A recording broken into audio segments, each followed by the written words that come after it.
灣區買樓就揾大佬，各位觀眾朋友大家好啊，我係 Rocky 大佬。今日咧帶大家嚟到我哋大亞灣西區萬達片區呢邊最大嘅一個樓盤啦，叫做泰豐木馬湖嘅。咁我哋泰豐木馬湖咧近期咧其實咧即係好火爆嘅，我唔知大家有冇話睇二手樓嘅朋友有冇關心過新房咯？即係依家有件事情就係泰豐木馬湖嘅新房係越賣越貴嘅。雖然話佢賣緊係期樓啦，但係咧前嗰排加咗1%啦，跟住再過多幾日之後咧，依家預售緊嘅又加多1%，加上好多嘅一啲優惠係回收咗嘅，咁證明咗一件事情，就係話泰豐木馬湖嘅呢啲房咧係受到消費者嘅一定嘅認可嘅。OK，咁今日嚟到嘅呢一套咧就唔係新房嚟嘅，係二手樓啦。咁係我哋一期呢邊嘅。呢一套房介紹嘅原因係咩咧？因為佢戶型好正，另外呢個價錢好平。加上近期係好多人都喺度睇緊呢一套房嘅。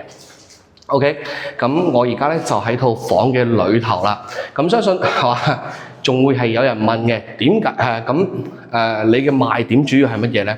咁第一個啦，我哋同大家報下呢個基本情況先。呢一套房嘅積數咧係119方嘅，而家賣緊價錢係102萬，即係話價單係8500蚊啦。係無坯房嚟嘅。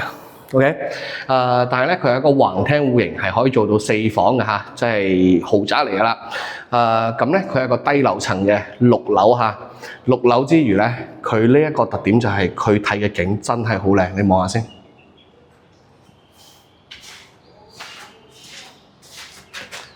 嗱，我哋雖然話係低樓層啦，但係咧泰豐木馬湖咧高樓層咧就睇遠景啦，咁低樓層自然係睇湖景嘅。呢一片湖咧樓下嘅就盡收眼底啦。跟住你抬頭一望咧，係我哋2期嘅呢啲高樓層啦，係嘛？整體嘅一個視野都相當之唔錯，入眼全部都係綠色，好舒服㗎嚇。咁102方呢個價錢係咪貴咗咧？係嘅，我可以直接同大家講，119方嘅呢個積數嘅房咧，102萬係貴咗嘅，一定係有得傾嘅，因為咧之前咧係有睇過啦，咁另外咧經手過嘅119方嘅木馬湖嘅房咧，基本上都係90零萬可以成交啦，再平啲啊80大幾啦，係嘛？但係咧講真就係1分錢1分貨啦。OK， 我哋前面冇咁多，我哋一路睇房一路講下啲其他嘢先啦。OK， 我哋由門口開始咯。咁119方呢個積數咧，就係01戶型嚟嘅。咁打開門俾大家睇下，01戶型嘅特點係乜嘢？我哋門口咧係條走廊喺度啦，所以話我哋係獨門獨戶嘅。側邊呢個位置咧係開咗明窗出嚟啦，係望翻我哋自己內園嘅。OK， 入房之後，我哋嘅左手邊係留咗位做鞋櫃嘅，呢個位置留咗位做鞋櫃嘅。OK， 我哋右手邊就係廚房啦。OK， 廚房係比較細啲啊。如果你唔中意咁細嘅廚房咧，呢邊生活露台你可以順便向外推嘅。推完之後咧，我哋生活露台呢邊咧就變翻廚房嘅一部分。咁喺生活露台呢度行翻出嚟望一望，成個景色係好正。OK。咁我哋入門嘅左手邊就係一間細房啦。咁一般咧，好似呢啲戶型嘅左手邊呢間房都真係好一般嘅。但係我哋喺呢個斜位度望翻出去咧，視野都算係 OK 嘅，可以睇到部分嘅湖景嘅嚇。OK， 跟手我哋行翻出嚟，就到我哋嘅一個廳位，係一個橫廳咁樣嘅設計嘅嚇。側邊咧開咗一扇窗啦，同埋一扇門嘅，成個一個通風效果係非常之好嘅。OK， 繼續向前行啦，嚟到我哋嘅第二間房。呢間房嘅 size 咧就完全夠晒㗎啦，低樓層睇內園，成個視野都係好舒服嘅。嗱，成個空間咧擺米半床可以做埋衣櫃嘅。然之後咧就到我哋嘅一個工位啦。3段式乾濕分離開明窗，完全夠用嘅。第3間客房，大細完全夠晒用啦，側邊仲有個飄窗仔嘅。唔中意咁高嘅朋友咧，呢套真係可以考慮下啦。啲窗啊污糟邋遢，好多灰塵。今日天氣都幾好。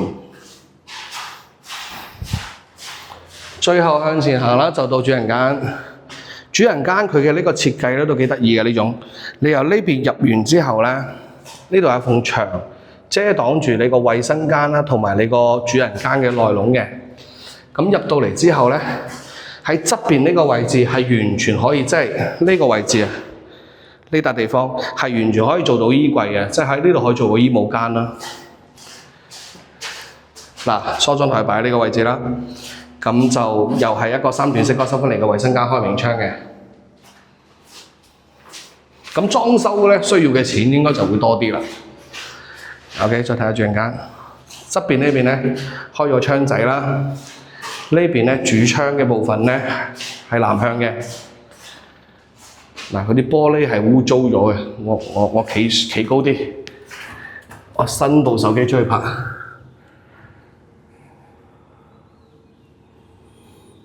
嗱，咁樣睇出嚟嘅效果真係唔錯。哇，爭啲仆親。OK， 咁我哋依家咧呢一套119方4房2廳2個衞生間橫廳戶型嘅呢套房咧就睇完㗎啦。咁目前嘅掛價係102萬嘅。咁呢個價錢咧底價我係睇唔到。我預估咧90幾萬可以成交到㗎啦，但係近期好多人睇呢一套啊，確實比較唔錯，成間房咧係一個無稀狀態啦，埋翻嚟自己執一執之後咧，喺119方入邊睇景嚟講，真係不可多得。另外咧，望翻呢邊點啊？望唔到嘅。嗱，咁我哋由樓下。咁行翻呢個角落頭出去咧，咁好似話我哋翻香港各大口岸啊，就呢度行出去大概百零米啦，都係有樓巴接送嘅，咁所以話咧，我哋翻各大口岸係非常之方便，1個鐘頭左右可以到㗎啦。整體小區內園設備呢啲嘢就唔使多講啦。首先有個湖啦，食完飯散步冇問題嘅。前方少少啦，呢一片咧呢個位置有個幼稚園啦，你行出去生活超市就有3間。